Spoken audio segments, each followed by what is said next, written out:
শ্রাবণের প্রথম সোমবার তো চলে গেছিলাম আমরা তারকেশ্বর। হ্যালো এভরিওয়ান, আমার ছোট্ট পেজে তোমাদের অনেক অনেক স্বাগত। তো সেটা ছিল শ্রাবণের প্রথম সোমবার। আমার খুব ইচ্ছা ছিল শ্রাবণের প্রথম সোমবারে বাবার মাথায় জল ঢালা। তো যাই হোক, বরকে বলে শোলে রাজি করিয়ে আমরা চলে গেছিলাম তারকেশ্বর। আমরা এখান থেকে রওনা দিয়েছিলাম প্রায় রাত্রি 3:30 নাগাদ। ছেলে মেয়েকে রেখেই যেতে হয়েছে, কারণ এত ভিড় হয় ওখানে যে ছেলে মেয়েকে নিয়ে গেলে খুব অসুবিধায় পড়তে হয়। বাড়ি থেকে স্নান করে রেডি হয়ে বেরোতে আমাদের প্রায় 3:30 বেজে গেছিলো ভোর। যে আমি, আমার শাশুড়ি আর আমার বর আর আমাদের একজন গাড়ির ড্রাইভার, আমরা এই 4 জনে গেছিলাম। যাওয়াটা খুব মজারই লাগছিল, কারণ একটা আনন্দ নিয়েই যাচ্ছিলাম যে শ্রাবণের প্রথম সোমবার বাবার মাথায় জল ঢালবো। অনেকটা আশা, অনেকটা আনন্দ, অনেকটা উত্তেজনা নিয়েই যাচ্ছিলাম। তো যাওয়ার পথে কি হয়েছিল সেটা তোমাদের সাথে শেয়ার করব। চলো। এই যেতে যেতে আমাদের মাছ বাজার, দেখো এই সময়টা এখানে বাজার বসে, এই সময়টা এইখানেই বেচা কেনা হয়। আর এটা হচ্ছে সিজন আমাদের। কিন্তু যাওয়ার সময় যে আমাদের হাইওয়েটা অন্ধকারে দারুণ দেখতে লাগছিল। এইবার শ্রাবণে বাবার মাথায় জল ঢালা নিয়ে আমার যে অভিজ্ঞতাটা হয়েছে, আমি বলবো এরকম অভিজ্ঞতা যেন কারোর না হয়।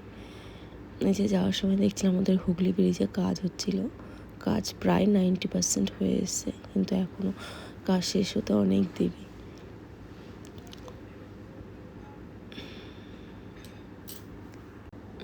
যাওয়ার সময় যে অনেক ছোট ছোট মন্দির আছে, সেই মন্দিরগুলো ভিজিট করতেই যাচ্ছিলাম। দেখতে দেখতে অনেকটা সময়ও কেটে যাচ্ছিল।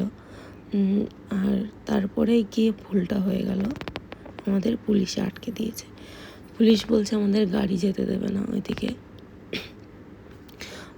গেলে হেঁটে যেতে হবে, নাহলে গাড়ি নিয়ে অন্য রাস্তা দিয়ে যেতে হবে। তো যেহেতু গাড়ি নিয়ে এসেছি, তাহলে আমরা অন্য রাস্তা দিয়েই যাচ্ছিলাম।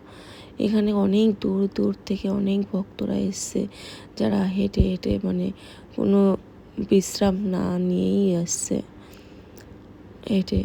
আমরা তো গাড়িতে উঠলাম আর বাবার কাছে পৌঁছেও গেলাম, কিন্তু অনেকেই আছে অনেক দূর থেকে এসছে, কাঁধে করে বাঁক নিয়ে, জলের নিয়ে।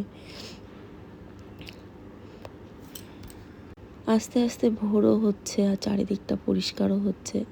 এখানে প্রশাসন অনেক ভালোই ব্যবস্থা করেছে। মানুষের অসুবিধা হলে বিশ্রামালয়, প্রতীক্ষালয় যেটাকে বলে, সেখানে হেল্পলাইন রেখেছে। কেউ যদি কোনো শরীর খারাপ হয় কিংবা অসুস্থ হয়, তাদের জন্য ডাক্তারও রেখেছে। তারপরে জলের জায়গা, টয়লেট, বাথরুম সব কিছুরই জায়গা মোটামুটি সুন্দর করেই রেখেছে। যদি কেউ হারিয়ে যায়, তার জন্য ব্যবস্থা রেখেছে, অনেক সুন্দরই ব্যবস্থা হয়েছে। ব্যবস্থা যে যতই ভালো হোক না কেন, একটু না একটু তো খুঁত থেকেই যায়। তো ব্যবস্থা আমাদের তারকেশ্বরে যতই ভালো করুক না কেন, খুঁত তো একটু থেকেই গেছিলো। যে অনেক দূর দূরান্ত থেকে অনেক বাবার ভক্তরা এসছে, আমিও গেছিলাম। আমার খুব ইচ্ছা ছিল প্রথম সোমবার বাবার ধামে যাওয়ার। গেছি, শখ পূরণ হয়েছে। বলে না, একদিকে শখ পূরণ করতে গিয়ে আর একদিকে শখ পূরণ হয় না। তা বাবার কাছে যাওয়ার ইচ্ছাটাই বড় প্রবল ছিল। যে দেখো, সবাই কত দূর থেকে কত জল কাঁধে করে নিয়ে এসছে। এদের দেখে ভাবি কি, আমরা তো কিছুই করলাম না বাবার কাছে আসার জন্য, শুধুই গেলাম, যাওয়া আসাই শুধু হলো। যে কত দূর দূরান্ত থেকে এসছে, কত কষ্ট করে। আর এদের মাঝখানে আমি দাঁড়িয়ে নিজেকে ভাবছি যে বাবা, কি করলাম আমি তো আসলাম সেজে গুজে, এসে কষ্ট না করেও তোমার মাথায় জল ঢেলে বাড়ি চলে যাচ্ছে। সে যাই হোক, ওসব অন্য কথা, যে যেভাবে যেতে পারে। এই যে যেতে যেতে খানিকটা যাচ্ছে, আবার আটকে দিচ্ছে পুলিশ, আবার গেট করেছে 1 নম্বর 2 নম্বর 3 নম্বর 4 নম্বর গেট। এখানে এই যে সবাই যাচ্ছে, আমরা ঢুকে গেছিলাম ভুল রাস্তায়, মানে যেখান দিয়ে মানে ভক্তরা জল নিয়ে ঢোকে, আমরা তো সেই রাস্তা দিয়ে ঢুকে পড়েছিলাম। আমরা তো এখানে গিয়ে দুধ পুকুরে স্নান করে তারপরে তো বাবার মাথায় জল ঢালি। এটা মানে আমি আমার শাশুড়ি মার থেকে দেখে এসেছি যে এখানে গিয়ে দুধ পুকুরে স্নান করবে, স্নান করে ওখান থেকে জল নিয়ে তারপরে বাবার কাছে যাবে। কিন্তু আর কি, ভুল জায়গাতে ঢুকে ভুল অনেকটা হেনস্থা হতে, অনেকটা হয়রানি হয়ে লাস্টে বাবার মাথায় জল ঢেলে এই যে আমরা বেরিয়েছি, বেরিয়ে যে গাড়িতেও বসে পড়েছি। যাই হোক, বাবার কাছে গেছিলাম, ভুল ত্রুটি হলে ক্ষমা করুক ঠাকুর।